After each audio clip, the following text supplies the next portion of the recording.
Yes mga lods. Ayan, magluluto na naman tayo ng ulam natin mga lods. Ayan, pinakuluan na natin yung ating sibuyas, kamatis, at yung sili natin. At siyempre, kasama na yung ating lemongrass mga lods. Ayan, ang ating pinakulong tubig. Ngayon, dahil sa kulong na siya mga lods, ilalagay natin yung ating isda. Ayan, ating isda. Gagawin lang natin itong tinula mga lods, no? Tinulang isda. Ano ito mga lods, sa lutong probinsya ito, tinulang isda. So yan ang ating gagawin mga lods. Wala tayong ilalagay na pang-asim mga lods, no? Ganyan lang yan, simple lang yan. Yan. Tinulang isda mga lods na mayroong lemongrass, tanglad mga lods. Yan, oh. Yan. So ngayon mga lods, lalagyan natin siya ng asin. Kaya asin natin.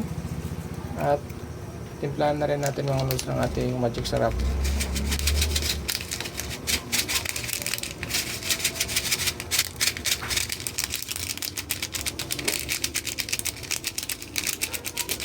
Ayan ang ating magic sarap mga lods. Ngayon gagawin, taktak muna natin sa mga lods. Ngayon pagka kumulo na, lagay sa natin, lagay yung kulay mga lods, no? Ayan. Okay, dali lang. Ayan mga lods, ayan na. Okay. Ayan na. Kumulo na ulit mga lods. Kumulo na ulit siya. Ayan na. Ang ating ulam.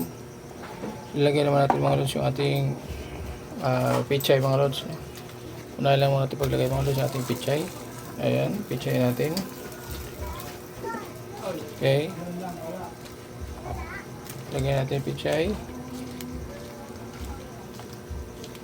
Ayan, tapos ayan. Pichay lang muna mga lods, no? Pagka ito ay kumulo na ulit, saka natin ilagay mga lods yung ating malunggay. So ayan, takpan muna natin mga lods. Okay. Ayan, ito na mga lods yung ating recipe mga lods. Ayan, tinulang isda mga lods. Lutong ano lang ito.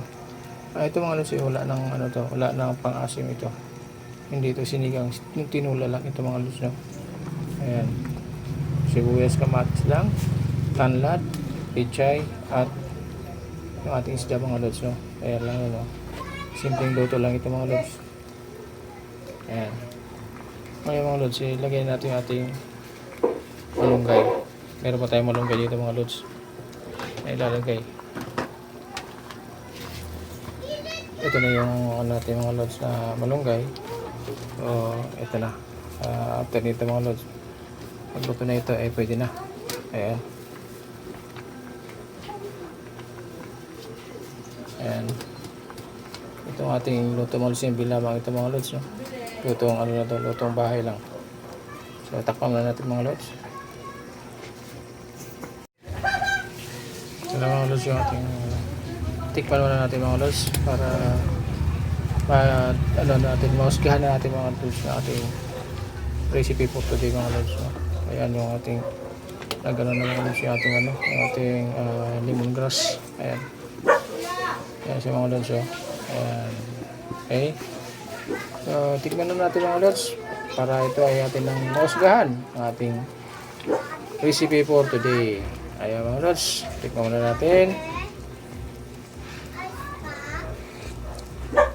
Wow! So yummy na mga lods, napaka-yummy na ng ating ulam for today. Ayan, thank you very much. Thank you for watching mga lods. Bye bye.